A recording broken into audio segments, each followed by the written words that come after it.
आज के इस वीडियो में अंडरस्टैंडिंग डिसिप्लिन्स एंड सब्जेक्ट में हम जिस टॉपिक पर बात करने वाले हैं, जिस टॉपिक के बारे में समझने वाले हैं, implementation strategies for including specific areas of knowledge in the teaching learning process.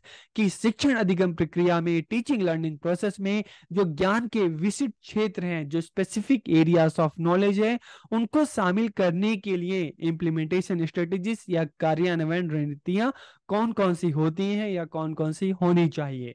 तो इस वीडियो में सबसे पहले हम जानेंगे स्पेसिफिक एरियाज ऑफ नॉलेज के बारे में, फिर हम बात करेंगे इम्प्लीमेंटेशन स्ट्रेटेजीज के बारे में कि होती क्या है, और लास्ट में हम जानेंगे कि टीचिंग लर्निंग प्रोसेस में जो स्पेसिफिक एरियाज ऑफ नॉलेज है, ज्ञान के विशिष्ट क्षेत्र हैं, टीचिंग लर्निंग प्रोसेस में इनको शामिल करने के लिए कौन कौन सी इम्प्लीमेंटेशन स्ट्रेटेजीज या कार्यान्वयन रणनीतियां होती हैं। तो वीडियो को आखिरी तक देखिए, और वीडियो कैसा लगा कमेंट करके जरूर बताइए। तो सबसे पहले जब हम स्पेसिफिक एरियाज ऑफ नॉलेज या ज्ञान के विशिष्ट क्षेत्रों की बात करते हैं, तो इसका मतलब क्या होता है? Various field of study of knowledge के, ज्ञान के या अध्ययन के विविध क्षेत्र। तो ये अध्ययन के अलग अलग क्षेत्र कौन से होते हैं? तो चाहे हम अलग अलग जो विषय होते हैं उनकी बात कर सकते हैं। साइंस हो गया, एक अलग एरिया हो गया, mathematics, arts, social science, psychology. तो इस तरह से हम देखते हैं स्कूल्स में जो ये अलग अलग सब्जेक्ट पढ़ाए जाते हैं, बच्चों को अलग अलग विषय पढ़ाए जाते हैं, तो ये क्या है? ये अध्ययन के अलग अलग क्षेत्र हैं। ठीक है, वेरियस फील्ड ऑफ स्टडी है। तो इसी को हम क्या कहते हैं? Specific areas of knowledge. Maths की बात करें तो मैथ्स से आपको हम एक बेसिक मैथमेटिक्स की बात करें तो कैलकुलेशन, ठीक है, आपकी लाइफ को इजी बनाता है। अगर हम आर्ट्स की बात करें तो इसमें चाहे हम परफॉर्मिंग आर्ट की बात करते हैं, विजुअल आर्ट की बात करते हैं, आपके अंदर की जो क्रिएटिविटी है उसको डेवलप करता है। सोशल साइंस की बात करते हैं तो आपको सोशली अवेयर करता है। साइकोलॉजी की बात करते हैं तो स्टडी ऑफ ह्यूमन माइंड। ठीक है, अगर हम साइंस की बात करते हैं तो हर चीज के पीछे का एक लॉजिक। तो इस तरह से हम देखते हैं कि अलग अलग जो है क्या है, स्पेसिफिक एरियाज ऑफ नॉलेज है, जो अपने आप में जब इनको पढ़ते हो तो आपको अलग अलग चीजों के बारे में पता चलता है, आप अलग अलग एरिया को जानते हो, अलग अलग एरिया को समझते हो। तो ये क्या है? Specific areas of knowledge. ज्ञान का इनमें से प्रत्येक क्षेत्र का ज्ञान प्राप्त करने और व्यवस्थित करने के लिए एक विशिष्ट तरीके का प्रतिनिधित्व करता है। ठीक है, तो ये जो ज्ञान के अलग अलग क्षेत्र हैं, तो इनको हम देखते हैं कि अलग अलग एरिया है सबको। चाहे पढ़ाने के तरीकों की बात करें वो अलग अलग होते हैं, टीचिंग मटेरियल की बात करें, ये सारी चीजें क्या होती हैं? अलग अलग होती हैं। तो ये क्या हो गया? Specific areas of knowledge. अब हम बात करते हैं इम्प्लीमेंटेशन स्ट्रेटेजीज, कार्यान्वयन रणनीतियां क्या है। यह शिक्षण अधिगम प्रक्रिया को लगातार पुरस्कृत करने की एक प्रक्रिया है जो शिक्षकों और विद्यार्थियों के पेशेवर विकास को प्रोत्साहित करने में मदद करती है, हेल्प करती है। It is the process of continuously refining teaching learning process की। जब हम इंप्लीमेंटेशन स्ट्रेटेजीज की बात करते हैं, कार्यान्वयन रणनीतियां की बात करते हैं, तो इससे क्या होता है? ठीक है, जब हमें पता चलता है कि टीचिंग लर्निंग प्रोसेस में अलग अलग तरह की प्रॉब्लम्स आ रही हैं, तो उन प्रॉब्लम्स को दूर करने के लिए पहले प्लानिंग की जाती है, स्ट्रेटेजीज बनाई जाती है, और फिर उसको क्या किया जाता है? इंप्लीमेंट किया जाता है, ताकि टीचिंग लर्निंग प्रोसेस को रिफाइन किया जा सके, उसको पुरस्कृत किया जा सके, उसको और बेहतर बनाया जा सके। तो it is a process of continuously refining teaching learning which helps in promoting the profession growth of teacher and student. तो इससे क्या होता है कि टीचिंग लर्निंग जो प्रोसेस है, शिक्षण अधिगम जो प्रक्रिया है, उसको रिफाइन किया जाता है, पुरस्कृत किया जाता है, ताकि चाहे हम टीचर की बात करें चाहे स्टूडेंट की बात करें, उनके जो प्रोफेशनल डेवलपमेंट है उसमें हेल्प की जा सके। तो इसलिए इंप्लीमेंटेशन स्ट्रेटेजीज होती हैं, ताकि जो भी टीचिंग लर्निंग की जो हम कह सकते हैं जो प्रॉब्लम्स है उसको दूर किया जा सके। लेकिन यहाँ पर हम बात करेंगे, यहाँ पे हम जानेंगे कि किस तरह से जो अलग अलग जो एरियाज ऑफ नॉलेज है, चाहे हम मैथ्स की बात करें, साइंस की बात करें, सोशल साइंस की बात करें, आर्ट्स की बात करें, लैंग्वेज की बात करें, तो उसको किस तरह से टीचिंग लर्निंग प्रोसेस में उसको इंप्लीमेंट किया जाए। अलग अलग हम देखते हैं कि जब स्कूल में हम जाते हैं तो अलग अलग लेवल है। हम प्री स्कूल की बात करते हैं, फिर प्री प्राइमरी या प्री स्कूल आप कह सकते हो, उसके बाद हम बात करते हैं प्राइमरी की बात करते हैं, हम सेकेंडरी की बात करते हैं, हायर सेकेंडरी की बात करते हैं। तो ये अलग अलग लेवल्स हैं। ठीक है, तो जब हम एक एरिया की बात करते हैं, हम मैथ्स की बात करते हैं, तो मान लो जो प्री प्राइमरी है उस लेवल पे किस तरह की मैथ्स पढ़ाई जाए, प्राइमरी में किस तरह की मैथ्स पढ़ाई जाए, सेकेंडरी में किस तरह की मैथ्स पढ़ाई जाए, सीनियर सेकेंडरी में किस तरह की मैथ पढ़ाई जाए, मैथ्स का कौन सा हिस्सा किस लेवल के लिए लिया जाए, कौन कौन से मेथड्स होने चाहिए, किन किन तरीकों से बच्चों को मैथ्स पढ़ाया जाए। ठीक है, तो ये क्या है, स्ट्रेटेजीज हैं, अलग अलग लेवल पे किस तरह की बुक्स होनी चाहिए। तो their objective is to increase the effectiveness of teaching learning, कि इनका उद्देश्य क्या है, शिक्षण अधिगम की प्रभावशीलता को और बढ़ाना। अब हम बात करते हैं इम्प्लीमेंटेशन स्ट्रेटेजीज। तो अलग अलग स्ट्रेटेजीज कौन कौन सी हैं, तो सबसे पहले हम बात करते हैं, जैसे मैंने आपको बताया कि determining the level of education. सबसे पहले जब हम ज्ञान के अलग अलग जो क्षेत्र हैं, स्पेसिफिक एरियाज ऑफ नॉलेज है, जब उसको हम टीचिंग लर्निंग प्रोसेस में जब हम उसको इंक्लूड कर रहे हैं, तो इम्प्लीमेंटेशन स्ट्रेटेजीज, हम एक स्ट्रेटेजीज के साथ किस तरह से उसको हमें करना है। तो सबसे पहले हमें ये आइडेंटिफाई करना होगा कि किस लेवल की एजुकेशन के लिए। ठीक है, हम जो ज्ञान के अलग अलग जो क्षेत्र है, जैसे मैंने आपको बताया, मैथ्स है, सोशल साइंस है, साइंस है, आर्ट्स है, तो किस लेवल पर उसका कितना हिस्सा शामिल किया जाए। ठीक है, अगर मान लो मैथ्स हमें एक प्री प्राइमरी की बात करते हैं, केजी नर्सरी की बात करते हैं, उस बच्चों को पढ़ाना है, तो उस पर मैथ्स का क्या लेवल होना चाहिए, मैथ्स की कौन कौन सी चीजें उसमें शामिल किया जाए, उसमें बच्चों को क्या क्या बताना चाहिए, प्राइमरी में क्या बताना चाहिए, सेकेंडरी में क्या बताना चाहिए, सीनियर सेकेंडरी में क्या बताना चाहिए। तो सबसे पहले determining the level of education, शिक्षा के स्तर का निर्धारण किया जाए। आपने शिक्षा के स्तर का निर्धारण कर लिया, उसके बाद ऑब्जेक्टिव होने चाहिए कि उस स्तर पर, उस लेवल पे क्या क्या ऑब्जेक्टिव होने चाहिए। फिर डिटरमाइनिंग द इंफ्रास्ट्रक्चर, की बुनियादी ढांचे का निर्धारण, कि अगर हम चाहे प्री स्कूल की बात कर रहे हैं, ठीक है, हम प्राइमरी की बात कर रहे हैं, चाहे सेकेंडरी की बात करें, तो डिटरमाइनिंग द इंफ्रास्ट्रक्चर, चाहे इसमें हम स्कूल बिल्डिंग की बात करें, ग्राउंड की बात करें, क्लासरूम्स की बात करें, लैब की बात करें।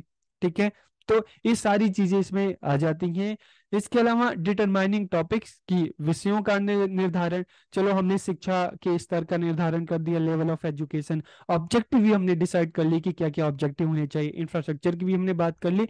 इसके अलावा कि कौन कौन से अलग अलग लेवल पे कौन कौन से टॉपिक्स बच्चों को, कौन कौन से जो विषय हैं, कौन कौन से जो सब्जेक्ट हैं, वो बच्चों को पढ़ाए जाए। प्राइमरी लेवल पे क्या पढ़ाया जाए, सेकेंडरी लेवल पे क्या पढ़ाया जाए, सीनियर सेकेंडरी लेवल पे क्या पढ़ाया जाए। हर लेवल पे मैथ्स पढ़ाई जाती है, लैंग्वेज पढ़ाई जाती है, लेकिन क्या एक ही होता है, नहीं, अलग अलग लेवल पे उनकी जो डिफिकल्टी लेवल होती है, पढ़ने पढ़ाने का तरीका होता है, कंटेंट होता है, हमें वो चीजें उसमें चेंजेस हमें देखने को मिलते हैं। तो बच्चों का जिस तरह से उनका मेंटल, आप कह सकते हो, लेवल होगा, मानसिक स्तर होगा, उसी हिसाब से जो टॉपिक्स हैं, जो विषय हैं, उसका निर्धारण करना चाहिए कि किस तरह पर बच्चों को क्या क्या चीजें पढ़ाई जानी चाहिए, बताई जानी चाहिए। Determining the usefulness of the topic, कि जो भी टॉपिक बच्चों को पढ़ाया जाए, तो उसका क्या यूज है बच्चों की लाइफ में, किस तरह से उस सब्जेक्ट को बच्चा अपनी डेली लाइफ से रिलेट कर सकता है, अपने आसपास की दुनिया को उस सब्जेक्ट के थ्रू जान सकता है। ठीक है, डिटरमाइनिंग कोर्स कंटेंट, मान लो जैसे मैथ्स ले लिया या लैंग्वेज ले लिया। ठीक है, तो जब एक कोर्स ले लिया, एक सब्जेक्ट ले लिया, तो उसमें क्या क्या बच्चों को पढ़ाना है, क्या क्या बच्चों को सिखाना है, इस चीज को भी क्या करना है, डिसाइड करना है। ठीक है, स्ट्रेटेजीज बनानी है। डिटरमाइनिंग द टीचिंग मटेरियल, की शिक्षण सामग्री का निर्धारण, कि किस लेवल पर कौन कौन से मटेरियल यूज किए जाए। टीचिंग एड्स की बात करें, चार्ट पेपर की बात करें, चाहे हम टेक्नोलॉजी की बात करें, तो कौन कौन सा टीचिंग मटेरियल किस लेवल पे यूज करना चाहिए। डिटरमाइनिंग मेथड्स एंड एक्टिविटी, कि कौन कौन से मेथड्स का यूज करें बच्चों को पढ़ाने के लिए, समझाने के लिए, और कौन कौन सी एक्टिविटीज किस किस लेवल पे कौन कौन सी एक्टिविटीज कराई जाए। Determining the qualification of teacher, की अलग अलग लेवल पे टीचर की क्या क्या क्वालिफिकेशन, क्या क्या योग्यताएं, क्या क्या स्किल होनी चाहिए। तो ये अलग अलग तरीके हैं, ठीक है, जिसके through specific areas of knowledge है, ठीक है, उसको टीचिंग लर्निंग जो प्रोसेस है उसमें शामिल किया जाता है। लेकिन इसके पीछे भी क्या होता है, इम्प्लीमेंटेशन स्ट्रेटेजीज, की इसको किस तरह से, किस स्ट्रेटेजीज के थ्रू इसको टीचिंग लर्निंग प्रोसेस में शामिल किया जाए। तो ये सारे पॉइंट्स क्या हैं, स्ट्रेटेजीज की बात करें, कि सबसे पहले देखना है कि लेवल ऑफ एजुकेशन क्या है, प्री प्राइमरी है, प्राइमरी है, सेकेंडरी है, हायर सेकेंडरी है। ठीक है, फिर ऑब्जेक्टिव ऑफ एजुकेशन उस लेवल के क्या होने चाहिए, इंफ्रास्ट्रक्चर कैसा होना चाहिए, कौन कौन से टॉपिक होने चाहिए। ठीक है, उस टॉपिक पे कौन कौन सा कंटेंट होना चाहिए, उसकी क्या यूजफुलनेस होनी चाहिए। टीचिंग जो मटेरियल है क्या क्या होना चाहिए, मेथड्स एंड एक्टिविटी कौन कौन सी होनी चाहिए, टीचर्स का क्वालिफिकेशन क्या होना चाहिए। ठीक है, तो एक एक अगर हम पॉइंट्स की बात करें इनमें से, तो सबसे पहले जब determining the level of education, तो जैसे मैंने आपको बताया, तो इसमें क्या है कि शिक्षा के अलग अलग स्तर होते हैं, चाहे हम प्री प्राइमरी की बात करें, प्राइमरी की बात करें, सेकेंडरी की बात करें, हायर सेकेंडरी की बात करें। तो इसके अंतर्गत इस बात का निर्धारण करना शामिल है कि ज्ञान के विशेष क्षेत्र को शिक्षा के किस स्तर पर शामिल किया जाए, कि जो स्पेसिफिक एरियाज ऑफ नॉलेज है, अलग अलग क्षेत्र हैं, इसको किस लेवल पे शामिल करना चाहिए। ठीक है, फिर हम बात करते हैं determining the objective of education. तो this include determining the objective of specific areas of knowledge while including them at the different level of education, कि जब ज्ञान के विशिष्ट क्षेत्र को शिक्षा के विभिन्न स्तरों पर जब शामिल करते हैं तो उनके उद्देश्यों का निर्धारण करना, कि जब हम मान लो मैथ्स है, साइंस है, सोशल साइंस है, ठीक है, इसको एक पर्टिकुलर हम एरिया, हम चाहे प्राइमरी की बात करें, सीनियर सेकेंडरी की बात करें, सेकेंडरी की बात करें, तो जब हम उसको शामिल कर रहे हैं टीचिंग लर्निंग में, तो उसके क्या ऑब्जेक्टिव है, हम उसको क्यों शामिल कर रहे हैं, हम उसके थ्रू बच्चों को क्या सिखाना चाहते हैं, क्या बताना चाहते हैं। फिर हम इंफ्रास्ट्रक्चर की बात करते हैं। ठीक है, तो इसके अंतर्गत ज्ञान के विशिष्ट क्षेत्रों को शिक्षा के विभिन्न स्तरों पर शामिल करते समय विद्यालय में जो आवश्यक बुनियादी ढांचा है, जो इंफ्रास्ट्रक्चर है, उसका निर्धारण करना, कि स्कूल्स की बात करते हैं तो स्कूल्स में क्या क्या फैसिलिटीज होनी चाहिए। ठीक है, स्कूल बिल्डिंग कैसा होना चाहिए, ग्राउंड कैसा होना चाहिए, क्लासरूम कैसे होनी चाहिए, क्या क्या फैसिलिटीज बच्चों के लिए होनी चाहिए। ठीक है, तो ये सारी चीजें इंफ्रास्ट्रक्चर में आती है। फिर डिटरमाइनिंग द टॉपिक, इसके अंतर्गत इस बात का निर्धारण करना शामिल है कि बच्चों के मानसिक स्तर को ध्यान में रखते हुए शिक्षा के विभिन्न स्तरों पर ज्ञान के किन किन क्षेत्रों को सम्मिलित किया जाए। जैसे हम देखते हैं कि प्री स्कूल की बात करते हैं तो वहां पे टोटली सारी जो चीजें होती हैं एक्टिविटी बेस्ड होती हैं।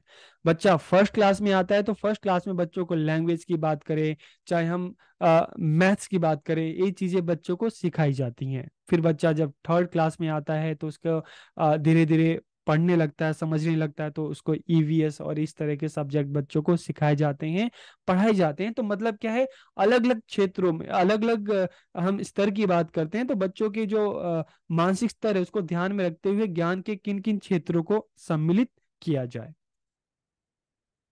फिर डिटरमाइनिंग कोर्स कंटेंट की जब हम बात करते हैं कि इस लेवल पे, ठीक है, हम प्राइमरी की बात करते हैं, हम सेकेंडरी की बात करते हैं, कि मान लो उसमें हमने डिसाइड कर लिया कि सेकेंडरी लेवल पे मैथ्स होनी चाहिए, 6 से लेकर 10th क्लास तक मैथ्स होनी चाहिए, साइंस होनी चाहिए, सोशल साइंस होनी चाहिए। तो सब्जेक्ट यहाँ पर हो गया, एरियाज ऑफ नॉलेज सब्जेक्ट हमने डिसाइड कर लिया, लेकिन उसमें बच्चों को पढ़ाना क्या है, 6th में क्या पढ़ाना है, 7th में क्या पढ़ाना है, 8th में क्या पढ़ाना है, तो कोर्स कंटेंट क्या होना चाहिए। ठीक है, फिर हम बात करते हैं determining the usefulness of the topic, जो भी टॉपिक या जो भी अलग अलग जो सब्जेक्ट बच्चों को पढ़ाए जा रहे हैं उसकी बच्चों की लाइफ में क्या यूजफुलनेस है, उनसे बच्चों को क्या क्या सीखने को मिलेगा, और उनकी बच्चों के जीवन में क्या उपयोगिता है, इस चीज का भी निर्धारण करना।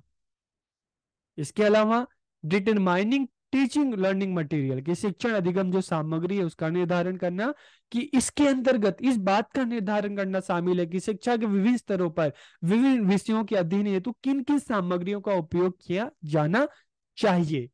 प्राइमरी हम लेवल पे किन किन मटेरियल का यूज कर सकते हैं, प्री प्राइमरी लेवल पे किन का, सेकेंडरी लेवल पे, हायर सेकेंडरी लेवल पे कौन कौन से मटेरियल का यूज किया जा सकता है टीचिंग लर्निंग को इफेक्टिव बनाने में। तो किस तरह के लिए कौन सी शिक्षण सामग्री अधिक उपयोगी रहेगी, from which teaching material can student learn with interest, के किन किन शिक्षण सामग्रियों से विद्यार्थी रुचि के साथ सीख सकते हैं। इसके अलावा डिटरमाइनिंग द एक्टिविटीज के अलग अलग लेवल पे कौन कौन सी एक्टिविटीज होनी चाहिए जिससे बच्चों को चीजें जल्दी समझ में आ जाए, बच्चा फन के साथ चीजों को सीख सके, चीजों को जान सके। Which activity will be more useful for which level, कि किस स्तर पर कौन सी गतिविधि अधिक उपयोगी रहेगी, और through which activity can student learn with more interest, की किन गतिविधियों के द्वारा बच्चा अधिक रुचि के साथ चीजों को सीख सकता है। फिर determining the qualification of teacher, कि अलग अलग लेवल पे टीचर्स की क्या क्या क्वालिफिकेशन, की एजुकेशनल क्वालिफिकेशन क्या क्या होनी चाहिए, what are the essential qualities and skill that teacher should have for different level, की अलग अलग स्तरों के लिए शिक्षकों में कौन कौन से आवश्यक गुण या कौशल होने चाहिए। ठीक है, तो आज की इस वीडियो में हमने जाना इम्प्लीमेंटेशन स्ट्रेटेजीज के बारे में, कि स्पेसिफिक एरियाज ऑफ नॉलेज हैं, उनको जब टीचिंग लर्निंग प्रोसेस में उनको शामिल किया जाता है तो उसके पीछे क्या इम्प्लीमेंटेशन स्ट्रेटेजीज होती हैं, कार्यान्वयन रणनीतियां होती हैं। तो determining the level of education, education के लेवल को डिटरमाइन करना, निर्धारण करना, फिर ऑब्जेक्टिव को, फिर इंफ्रास्ट्रक्चर को, फिर टॉपिक्स को, ठीक है, फिर उसकी यूजफुलनेस क्या है, और अलग अलग जब विषय की बात करते हैं तो उस विषय का अलग अलग लेवल पे क्या कोर्स कंटेंट होना चाहिए, फर्स्ट क्लास में क्या कोर्स कंटेंट होना चाहिए, सेकंड में क्या, थर्ड में क्या, फोर्थ में क्या, फिफ्थ में क्या, सिक्स्थ में क्या, सेवंथ में क्या, और फिर टीचिंग लर्निंग मटेरियल, उस कोर्स को पढ़ाने के लिए क्या क्या टीचिंग लर्निंग मटेरियल होने चाहिए, ठीक है, क्या क्या मेथड्स एंड एक्टिविटीज होनी चाहिए, और टीचर्स की क्या क्या क्वालिफिकेशन या स्किल होनी चाहिए। तो इस वीडियो में हमने बात की इम्प्लीमेंटेशन स्ट्रेटेजीज के बारे में। तो वीडियो आपको कैसा लगा कमेंट करके जरूर बताइए। आप सबका बहुत बहुत धन्यवाद।